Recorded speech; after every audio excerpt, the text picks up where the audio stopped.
오늘 우리가 봉독한 본문 18절에는 내가 젊어서 취한 아내를 즐거워하라 이렇게 말씀합니다. 18절 들어보세요. 내가 젊어서 취한 아내를 즐거워하라 이렇게 말씀하고 있는데 이게 남편들에게만 주시는 말씀이 아닙니다. 아내들도 젊어서 만난 내 남편을 즐거워하라 이렇게 읽어도 틀리지 않습니다. 우리 한번 따라하십시다. 내 아내를 즐거워하라. 내 아내를 즐거워하라. 네, 옆 사람과 서로 인사하면서 이렇게 서로에게 복을 빌어줍니다. 조강지초를 즐거워합시다. 자, 이번에는 뒤집어가고 조강지부, 지압이 부자를 써서 조강지부를 즐거워합시다.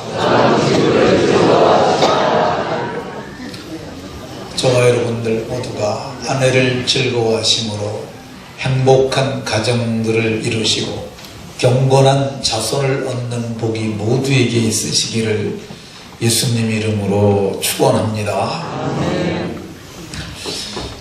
지난 주간 5일 저녁에 제가 컴퓨터를 켰습니다.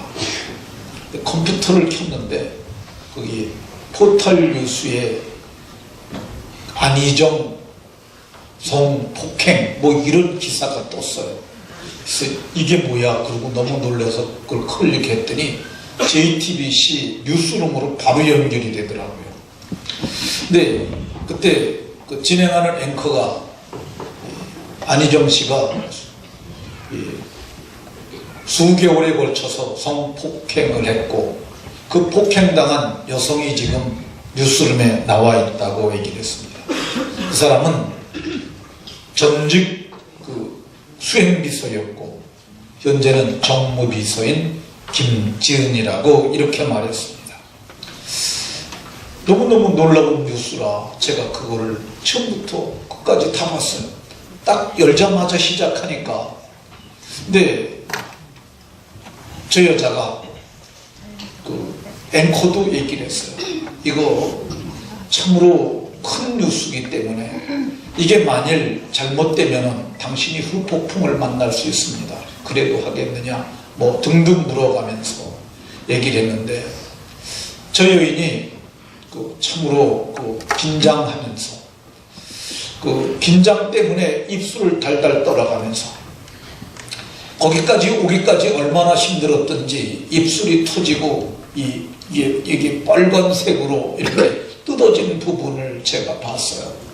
그러면서 눈을 내리깔고 쳐다보지도 못하면서 자기가 있었던 일을 앵커의 질문에 답변하면서 얘기를 했어요.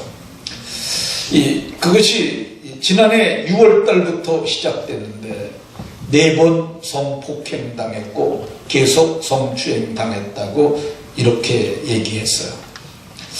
요즘에는 이 용어가 우리가 잘못 이해할 수 없는 용어들이 많아요. 성폭행, 성폭력, 성추행 뭐 이런 얘기들이요. 근데 제가 용어 정리를 좀 하도록 하겠습니다. 성추행은 이 성적으로 수치심을 느끼게 만지는 것이 성추행이라 하고요. 성폭행은 이 강간의 다른 용어라 요즘에 사용하는 옛날에는 강제로 여성에게 성적 관계를 했을 때 그걸 강간이라고 그랬는데 그걸 요즘은 성폭행이라고 하고 성폭력은 성폭행과 추행을 함께 포함하는 말이에요. 근데 이 말을 통해서 보면은 안희정 지사는 자기의 우월적 지위를 위해서 이용해서 자기의 정무비서인 김지은 씨를 근 1년 가까이 성폭력을 행했다 이렇게 볼 수 있습니다. 약 15분 정도 인터뷰가 진행됐는데요. 끝나자마자 이게 민주당에서는 최고위원 회의를 소집했어요. 바로 소집을 했습니다. 1시간도 안 걸려갖고 소집을 하고 이 문제에 대해서 수기를 한 후에 그들이 가장 할 수 있는 최고수의 징계를 했는데 이게 출당 제명이에요. 쉽게 얘기하면 내쫓는 거죠. 당신은 우리가 더 이상 수용할 수 없는 그런 중대 범죄를 저질렀기 때문에 당신을 우리는 내쫓겠다고 내쫓았어요. 근데 충남시 비서실에서 이 사건이 있고 나서 바로 했어요. 이렇게 말했어요. 이 성관계가 있었던 것이 맞지만은 폭행을 한 것은 아니다. 합의에 의한 것이다. 이렇게 얘기를 했는데 그 후에 안희정 씨가 사태 돌아가는 것이 심각하니까 자기가 나서 말했어요. 비서실이 말하는 것은 잘못된 것이다. 다 내 책임이다. 그리고 자기가 이제 충남지사직을 내려놓겠다고 말했어요. 그리고 그 이튿날 오전에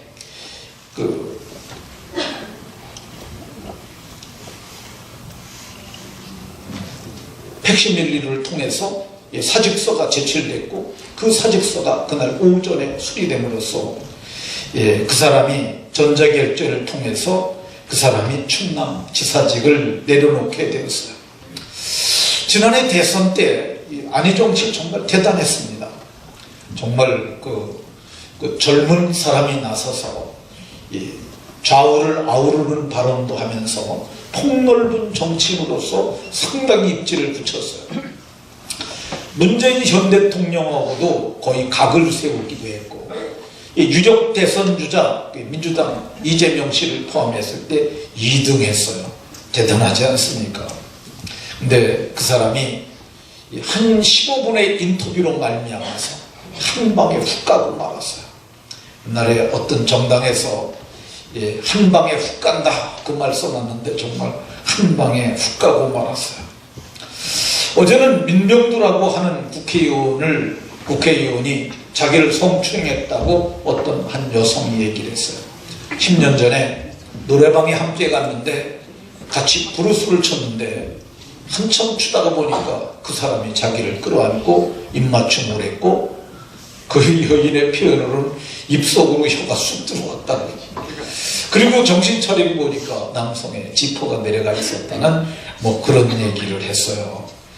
근데 민병두 씨가 그것 때문에 고민하다가 1시간 만에 국회의원직을 내려놨어요. 이 국회의원 되는 게 보통 힘든 게 아니에요. 그렇잖아요. 국회의원은 여나 야나 입법기관에 들어갈 수 있는 정해진 수기 때문에 국회의원 들어가라고 엄청나게 돈 쓰고 노력하잖아요. 근데 그 어렵게 국회의원 됐는데 국회의원이 되게 되면 그가 누리는 지위가 어마어마해요. 그냥 뭐 비서진도 몇 명씩 오고 차 운전수도 다 따라오고 그리고 매달 자기가 받는 그 수령액도 많고 근데 그걸 한 방에 15분 만에 10여 분 만에 나오자마자 그냥 내려놨어요. 이 사람도 한 방에 훅 가고 말았어요. 청주대 조민기라는 교수가 있어요. 이 사람은 저는 텔레비를 잘 안 보니까 잘 모르는데 아주 잘생긴 남자야. 50대 남자인데 건장하고 잘생기고 그리고 탤런트 오래 하고 영화배우하고 연극하고 그래서 이 사람이 지위가 굉장히 탄탄한 것 같아요. 뿐만 아니라 이 사람이 가게 되면 돈도 많이 받으니까 어떤 사람의 말에 의하면 유재석이 한 달에 10억 번다고 그러잖아요. 근데 이 사람도 10분의 1만 벌어도 한 달에 한 1억은 벌지 않겠습니까? 어마어마한 수입을 갖고 있고 대학에서 교수로 존경받는 사람이었는데 이 사람이 성추행했다고 여러 사람들이 학생들이 마구 들고 일어나서 얘기를 하니까 결국은 어제 그저께인가요? 끔찍한 일을 하고 말았어요. 아내 말로는 그래요. 잠깐 나갔다 온다고. 나갔다는 거야. 근데 시간이 돼도 오질 않아서 전화를 했더니 전화가 안 받아요. 그러니까 이 관리사무실에 연락하고 그래서 찾아봤는데 없으니까 자기가 자기 느낌을 따라서 자기 지하실에 지하 주차장에 창고가 있는데 아마 거기는 지하 주차장에 창고를 2개씩 주나 봐요. 아파트에 고급 아파트라 그런지. 그래서 키를 찾아보니까 2개 중에 하나가 없어졌더래요. 그래서 빠르게 내려가서 그걸 키를 열어봤더니 자기 남편이 목매달아서 죽어 있었습니다. 이 사람은 한 방에 훅 간 정도가 아니라 인생의 종지부를 찍고 말았어요. 왜 이런 일이 생길까? 왜 이런 일이, 끔찍한 일들이 개인에게 일어나는 것입니까? 그것은 저들이 성경을 모르고 성경에 말하신 말씀을 알지 못하고 행하지 못했기 때문에 그렇습니다. 성경은 이렇게 말을 해요. 육체의 정욕을 제어하라. 인간에겐 정욕이라는 것이 있어요. 이거 좋은 겁니다. 식욕이 있어야 밥만 맛있게 먹잖아요. 정욕이 있어야 살아날 수 있어요. 근데 육체의 정욕을 하나님께서 우리에게 주신 건데 이거를 잘 써야 합니다. 그래서 제어라고 말을 써요. 제어하라. 제어 장치가, 자동차의 제어 장치는 브레이크예요. 말의 제어 장치는 고삐예요. 고삐를 당기면 말이 씁니다. 마찬가지로 우리 육체의 정욕을 제어할 수 있는 제어 장치를 우리에게 하나님께서 우리에게 주셨는데 그게 뭐냐? 그게 생각이에요. 생각. 옳고 그름을 판단하고 그거를 자기 행동을 절제할 수 있는 생각을 부어줬어요. 그런데 사람들이 스스로 제어하지 아니하고 죄의 낙을 누리므로 말미암아 이런 끔찍한 일이 생겼습니다. 오늘날 시대는 정말 방탕한 시대예요. 방탕한 시대. 이 방탕에 자기를 방임해버린 거예요. 자기 고삐를 풀어버렸어요. 그러니까 오늘날 시대가 음란하지 않습니까? 오늘 시대가 얼마만큼 음란합니까? 짐승보다 더하죠. 짐승보다 더합니다. 짐승만도 못한 짓을 하는 거야. 짐승은 암수, 하나님이 창조하신 창조 형상을 따라, 지음받음을 따라 암수만 이 종족 번성을 위해서 그들이 교미합니다. 근데 인간은 이 남자 여자가 아니라 성을 넘어서 가지고 인간에게 하나님께서 창조적 지혜를 주셨어요. 인간이 얼마나 훌륭합니까? 근데 이걸 써가지고 별의 별짓을 다 하지 않습니까? 왜 이렇게 시대가 음란해진 것입니까? 저들이 하나님의 말씀을 몰라서 그러고 하나님의 말씀을 떠났기 때문에 그렇습니다. 오늘 18절에는 네 셈을 복되게 하고 네가 젊어서 취한 아내를 즐거워하라고 얘기를 합니다. 네가 젊어서 취한 아내, 이건 조강지처라고 우리나라는 그렇게 말해요. 그러니까 네 아내를 즐거워하라고 그러는 거예요. 남의 아내 아니에요. 네 아내, 네게 하나님이 허락하신 네 아내만 즐거워하라는 겁니다. 근데 이 즐거워하라는 히브리어 사메아흐라는 단어가 이 두 가지 의미로 다 써요. 즐거워하다, 기뻐하다. 근데 이 기뻐하다라는 건 뭐예요? 기쁘는 건 마음이죠. 마음이 기뻐 그러잖아요. 그리고 기쁜 건 어떤 거냐면 생각에서 기쁨이 와요.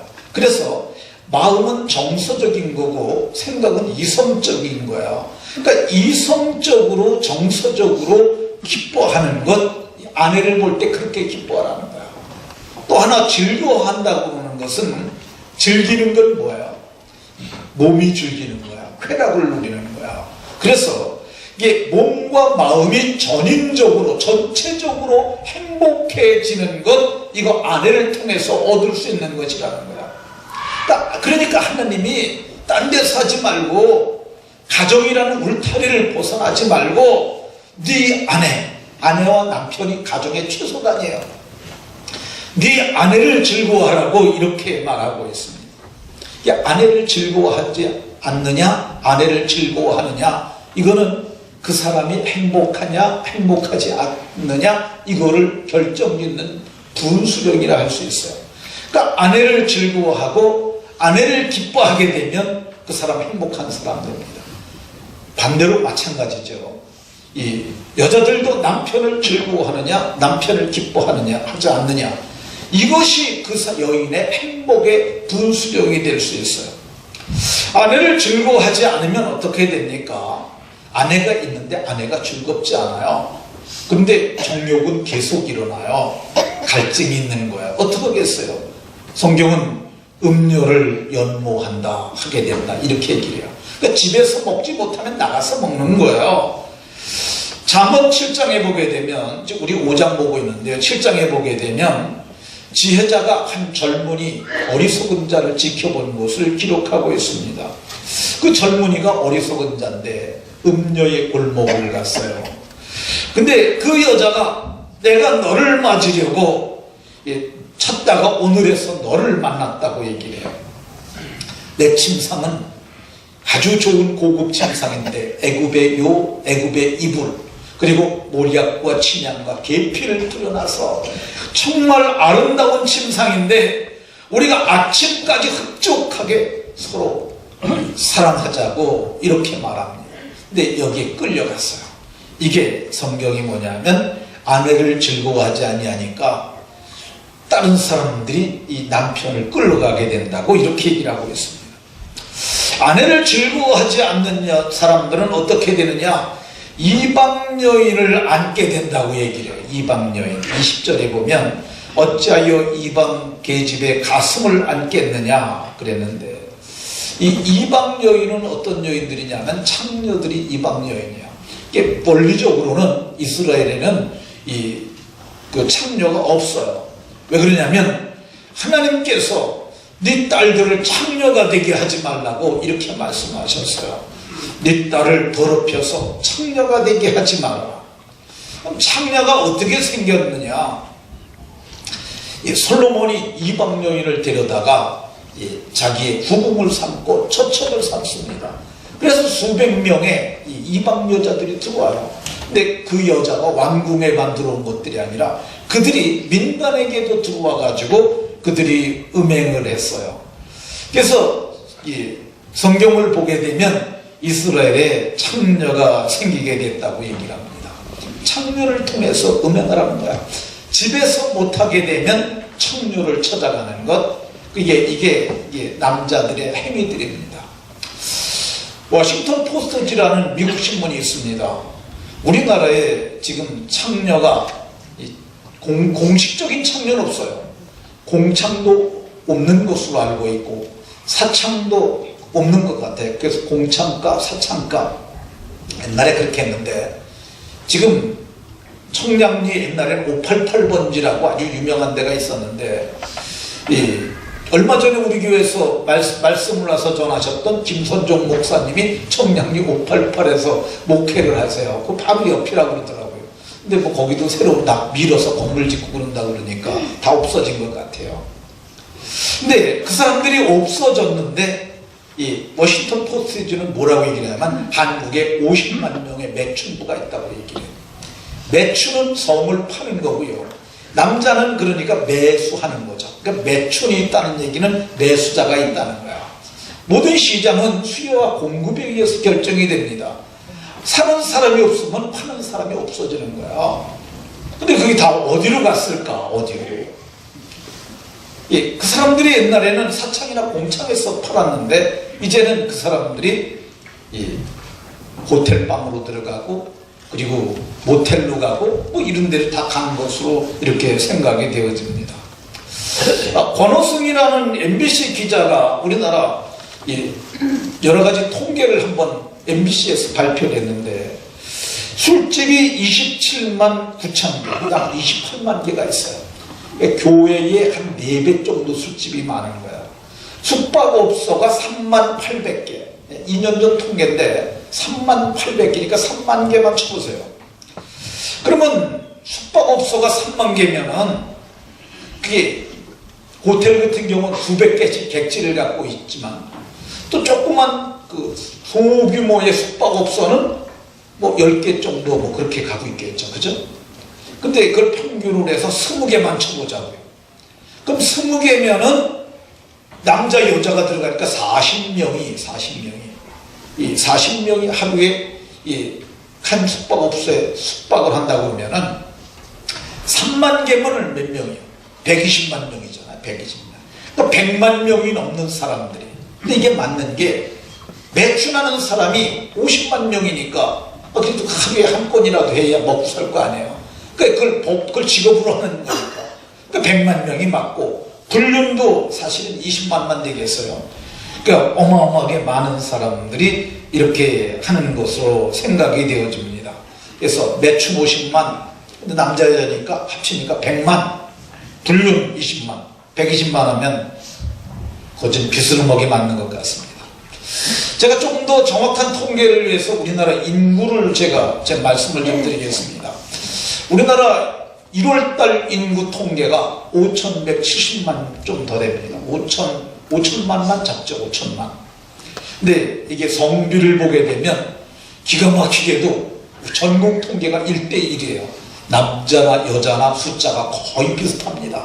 참 놀라운 일이라고 생각이 되어지는데, 그럼 우리나라에서 숙박업소를 이용할 가능 나이가 몇 명 정도가 될까? 제가 대충 계산해 보니까 30살에서 70살까지를 계산했어요. 20살에서 65세나 비슷한 통계를 할 것이에요. 근데 다음 얘기예요. 네, 그렇게 되면은 이게 약 3천만 명 됩니다. 근데 3천만 명 중에서 절대 안 가는 3천만 명이면은 1500쌍이라 할 수 있습니다. 1500쌍, 1500 부부, 그 정도 1500만 부부, 그 정도 될 수 있는 거죠. 근데 그 중에 절대 안 가는 사람들이 있어요. 그 사람들이 어떤 사람들이냐? 경건한 그리스도인들 절대 그런 데 안 갑니다. 제가 보기에 절대 그런 데 안 가실 만한 분들이 꽤 여러 분들이 있습니다. 그래서 그 사람들을 갖다 300 정도, 300만 정도를 잡게 되면은, 그러면 얼마 정도가 되냐? 약 거기 다니는 사람이 1200만 명 정도. 그렇게 다니면은 하루에 120만 명이 투숙하니까 열흘에 한 번 정도. 어떤 사람은 더 빨리 가기도 하고 어떤 사람은 덜 가기도 한다. 뭐 이렇게 얘기를 할 수 있습니다. 이런 통계가 맞는 것이 왜 맞는다고 저는 보냐면은, 이 숙박업소가 지금 계속 유지가 되는 것은 바로 이런 일이 일어났다는 증거라고 할 수 있습니다. 그러니까 아내를 즐거워하지 않으면은 이 매춘을 하는데 성을 사는 일들이 일어날 수 있기 때문에 성경은 아내를 즐거워하라 이렇게 말합니다. 아내를 즐거워하지 않는 자는 어떤 일이 걸리냐? 악에 걸리며 죄의 줄에 매이게 되나니. 이게 매춘 계속하다가 보면 성병도 걸릴 수 있고, 그러다가 매춘만 하지 아니하고 또 이상한 손을 내밀어서 해서는 안 될 그런 유부녀라를 건드린다든가 또 직장 여성들을 건드릴 수가 있어요.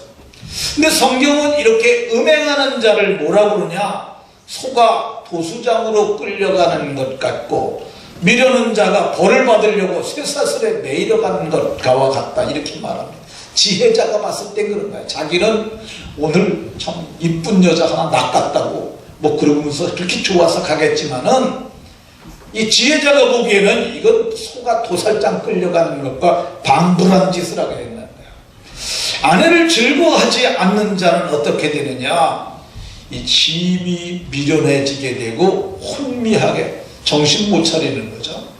이제 2월 25일 날 안희정 씨가 그거 했다고 얘기하잖아. 김지은 씨가 말하길 그날 자기를 불러놓고 미투 운동이 참 격하게 일어난다고 그런 얘기하면서 자기는 오늘은 아무 일 없겠구나 그랬는데 그날 또 거기서 그 짓을 했다고 이렇게 얘기를 하는데요. 이게 정신이 혼미하게 돼서요. 마음이 미련하고 정신이 혼미하게 되는 결과를 가져오고, 아내를 즐거워하지 않는 자는 어떻게 되느냐? 필경은 죽을 것이라고 얘기를 해요. 필경은 죽게 될 것이라. 5장 23절부터 이 훈계를 받지 아니함으로 말미암아 죽겠고 죽는다 그러잖아요. 진짜 죽어요. 조민기 죽었잖아요. 그뿐만이에요. 안희정이도 정치적으로 사망 선고 받은 거야. 제가 보기에 앞으로 그 사람이 아무리 뛰어난 무슨 짓을 한다 할지라도 대권주자로 절대 못 날 것 같아요. 뿐만 아닙니다. 성경이 말하기를 이 아내를 즐거워하지 않고 다른 사람의 아내를 안는 자는 불을 품는 것과 같다고 얘기를 하고요. 사람이 숯불을 밟고 있는 것과 같다고 얘기를 하고요. 아내를 통간하는 자는 필경은 화살이 간을 뚫게 되리라 이렇게 말을 하고 있습니다. 간을 뚫어서 자기 그 여인의 남편이 활을 갖고 있다가 음행하고 나오는 현장에서 화살을 쏴서 그 심장을 뚫고 들어가고 간을 뚫게 돼서 저가 죽게 될 것이라고 이렇게 말합니다. 실제로 제가 포천에서 목회할 때 살인사건이 일어났어요. 38선이 옛날에, 지금은 휴전선이 있지만 그전에는 38선이 있었는데 38선이 양문 쪽에 있어요. 38휴게소라고 있는데 그 부근에 모텔을 하나 길거리에다 졌어요. 근데 그날 거기서 자기 아내가 외간 다른 남자와 함께 음행을 한다는 걸 알고 있었어요. 그 사람이 등산용 손도끼를 준비해가지고 아내를 미행했는데 아내가 거기 들어가는 걸 알고 잠시 후에 들어가서 둘이 벌거벗고 있는 데 가서 손도끼로 찍어서 둘을 다 죽였어요. 근데 이게 성경에 얘기를 하잖아요. 아내를 즐거워하지 아니하고 남의 아내를 품으면 그 불을 품는 것 같고 숯불을 밟고 밟는 것 같으니 필경은 화살이 그의 간을 뚫게 될 거라고 이렇게 말하고 있습니다. 그러면 아내를 즐거워하라고 그랬는데 즐거워하자는 그것이 모두 다 남자 책임이라 이렇게 돌릴 수 있겠습니까? 아닙니다. 남자만 아내를 즐거워하는 것이 아니라 아내도 남자를 즐거워해야 돼요. 그리고 남자가 아내를 즐거워할 수 있도록 여성은 그걸 해야 합니다. 15절에 보면 너는 우물에서 마시며 내 샘에서 흐르는 물을 마시라 이렇게 말하잖아요. 이게 뭐냐면 이게 그 부부관계를 이렇게 은유적으로 표현하는 거야. 너는 내 우물, 이게 아내입니다. 아내. 거기서 마시며 내 샘에서 흐르는 물을 마셔라. 남편이 물 마시러 왔는데 대가리를 탁 치면서 가! 그러면은 그 남편이 좋겠어요. 한번 생각을 해보세요. 얼마나 그거 심한 모멸감, 수치심. 그리고 그 남편이 대가리 한 대 맞고 나가면서 속으로 그럴 거 아니에요. 그러면서 내가 이게 다시는 못 나봐가. 뭐 그럴 수도 있습니다. 성경은 뭐라고 그러냐면 음행을 피하기 위하여 남자마다 아내를 두라고 이렇게 말합니다. 그러니까 음행, 정욕이라는 것은 차오르는 물과 같아요. 그래서 이거를 아내와 해소를 해야 하는데 물 마시러 왔는데 그렇게 하면 안 된다는 거예요. 그래서 고린도전서 7장 2절에는 음행을 피하기 위하여 남자마다 자기 아내를 두고 여성들도 마찬가지예요. 이거 하라고 얘기를 하고 있어요. 우리가 이런 성적인 얘기는 교회에서 잘 하지 않는데 근데 이거를 우리가 알고 있어야만 우리가 오늘날과 같은 음란한 시대는 이걸 알고 있어야 합니다. 남편이 자기를 즐거워하도록 복되게 해야 합니다. 그러니까 이게 내 셈으로 복되게 하라 이 말은 남편이 복되게 해주는 것도 있지만 여자도 복되게 해야 돼요. 그래서 사랑받는 여인이 되도록 노력을 해야 돼요. 말도 좀 예쁘게 말할 수 있잖아요. 그쵸? 여성분들 예쁘게 말하실 수 있죠? 이 말도 좀 예쁘게 하는 거예요. 그리고 모습도 좀 단정하고 예쁘게, 머리도 예쁘게 좀 하고, 그리고 경제가 좀 어려워도 싼 미용실만 가지 말고 비싼 데 가서 한번 훅가실 한번 누르세요.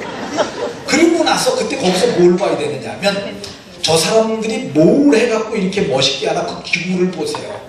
그래가지고 그걸 인터넷에서 사. 그래서 자기가 자꾸 하는 거예요. 그러다 보면 되는 거지.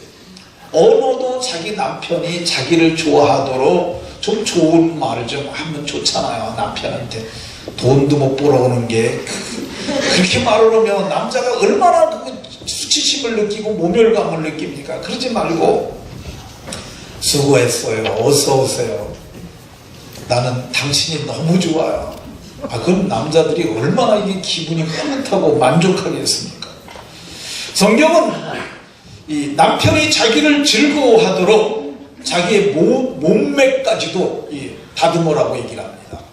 여기 19절에 사랑스러운 암사슴, 아름다운 암노루, 이게 여성의 모습이에요. 이 사랑스러운 암사슴은 예쁜 다리를 두고 얘기를 하는 거예요. 아름다운 암노루는 아름다운 눈망울. 근데 이게 자꾸 단장을 하면은 이게 되는 겁니다. 근데 이게 남편이 그 자꾸 지호에 요즘을 태우면 좋잖아요. 다른 사람들도 계속 보도 되지. 예. 여기 사랑스럽다는 이 단어가 이게 어떤 단어냐면요. 이게 히브리 말로 에호빔이라는 단어인데 이게 헬라어로 번역되려는 이게 에로스로 번역이 됐어요.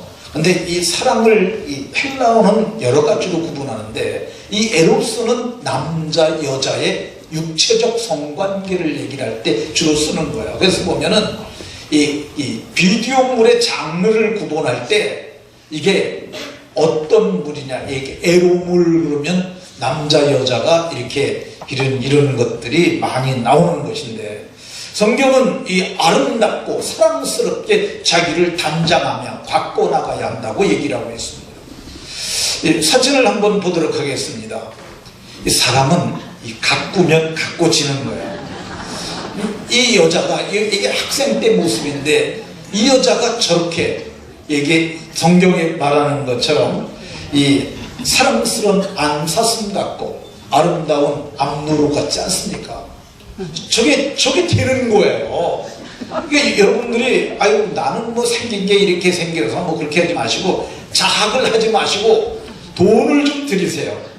아니 뭐 이거 좀 여기 눈썹 여기 칼질 한번 했다고 뭐 천국을 못 가겠어요. 그러니까 이게 좀 되시고 루즈도 좀 사서 그냥 두지 마시고 바르세요. 남편 들어올 때쯤 바르고. 그리고 요즘에는 이게 한 번 딱 개놓으면은 없어지지 않는 게 있어요. 그러니까 저기 뭐 미장원 같은 데 가갖고 이렇게 해갖고 여기 눈썹 밑에도 까맣게 좀 칠 좀 하시고 그러면은 이게 이뻐진다고요. 그러니까 자신을 이쁘게 만드는 일을 해야 돼요. 이게 유인나라고 하는 여자가 하나 더 있습니다. 이 학생이 저이런 여자가 됐어요. 그윽한 눈빛이 정말 사랑스럽지 않습니까? 정말 노루의 눈망울 같잖아요. 근데 여성들이 자기를 갖다 이렇게 단장해야 하고 이렇게 하게 되면은 성경이 말하는 남편이 좋아할 만한 그런 사람이 됩니다. 성경은 19절에서 그 품을 항상 족하게 여기며 이렇게 말하는데 이 금품을 항상 족하게 여기도록 여성이 남성을 좀 품에 안아줘야 돼요. 남성이 여기 품이라고 그러는데 품은 옷 입은 상태가 아니라 옷을 벗은 상태를 얘기를 해요. 이 품이 원문은 유방이에요. 젖가슴. 젖가슴에 남성이 얼굴을 묻을 때 좀 안아주라는 거예요. 근데 이 남성이 뭐 되려고 그러면 뒷땅머리가 안 건데 이게 그러면은 이게 어떻게 되겠어요? 그리고 족하게 여긴다는 표현이 뭐냐면 갈증을 풀 만큼 흡족하게 마신다는 뜻이에요. 그러니까 아내로 만족하게 그렇게 하라는 거야. 그러니까 여성들이 남성이 자기를 만족할 수 있도록 자기로 말미암아서 모든 것을 해소할 수 있도록 그렇게 해주라는 것입니다. 이게 남편이 이 아내에 만족하지 않게 되면 어떻게 되느냐? 음료를 연모하게 되는데 이게 이 연모라는 단어가 취한다는 단어예요. 취한다. 그러니까 술에 취하듯이 그러잖아요. 우리가 홀린다 그러잖아요. 저 인간이 술집에 어떤 여자한테 홀려가지고 거기 못 빠져서 그렇다고 얘기하잖아요. 근데 우리말로 얘기하면 콩깍지가 여성은 남성에게 콩깍지가 쉬게 해야 돼요. 그러니까 죽을 때까지 나는 당신만 바라보고 살았어 이렇게 하도록 노력할 필요가 있습니다. 이 시어머니가 저 여시 같은 년이 지 남편을 홀려가지고 저는 그게 좋은 지혜로운 여성이라고 생각이 들어요. 그러니까 남편의 마음을 자기에게 있도록 그런 노력을 해야 한다. 그런 성경이 그렇게 말씀하고 있습니다. 제가 일부 예배 때는 좀 짧게 했는데 풀어서 설명하다 보니까 시간이 많이 갔습니다. 나머지는 여러분들이 성경을 자꾸 읽어보세요. 그러면은 이 말씀이 뭘 말하는지를 알게 됩니다. 그러니까 이게 남자와 여자 관계는 이것이 서로가 해소하고 서로가 좋게 여겨야 할 아주 귀한 것입니다. 그러니까 이것을 왜 이걸 해야 되느냐 하면은, 말해야 되느냐 하면, 이것은 인간의 욕구이기 때문에 그렇습니다. 출애굽기 21장 10절에 보면은 거기 종에 관한 얘기가 나와요. 근데 자기 집에 종이 있는데 그 종이 너무 좋아요. 근데 종을 자기 아내를 삼았어요. 뭐 저걸 삼든지 삼았어요. 그랬는데 자기가 보니까 더 좋은 여자가 있어요. 그 다른 여자에게 장가를 들었어요. 그러면 이 여종은 뭐가 되는 거예요? 남편이 지금 없는 상태가 되잖아요. 근데 얘기를 해요. 네가 그 여자에게 손을 댔으니까 너는 세 가지를, 이게 세 가지, 음식, 의복, 동침하는 것, 이거 끊으면 안 된다고 얘기를 해요. 그러니까 먹는 것만큼 동침하는 걸 중요시 여겼고 온 만큼 중요시 여겼어요. 그러니까 우리는 이 부분을 갖다가 너무 가볍게 여기면 안 돼요. 그 안희정 씨 부인이 잘했으라면 얼마나 아까운 사람입니까? 정말 그 사람, 정말 우리나라가 인재를 잃은 거예요. 그 사람 훌륭한 사람입니다. 근데 지금 어떻게 됐어요? 파렴치범으로 전락해버리고 말았잖아요. 파렴치범이에요, 그거. 그 사람이 제기할 수 있겠어요? 아내가 그걸 신경을 썼어야죠. 챙기고 또 챙기고. 그것만 잘해줬으면 그 사람 크게 쓸 수 있었다는 생각이 듭니다. 말씀을 마치도록 하겠습니다. 아내를 즐거워하면 하나님께서 복을 주시는데 어떤 복 주시냐? 행복한 복 주시고요. 존귀한 복 주시고요.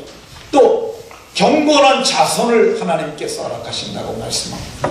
저와 여러분들 모두가 아내를 즐거워하고 남편을 즐거워함으로 행복한 부부가 다 되시길, 그리고 경건한 자손을 얻으시길 예수님 이름으로 축원합니다. 기도합니다.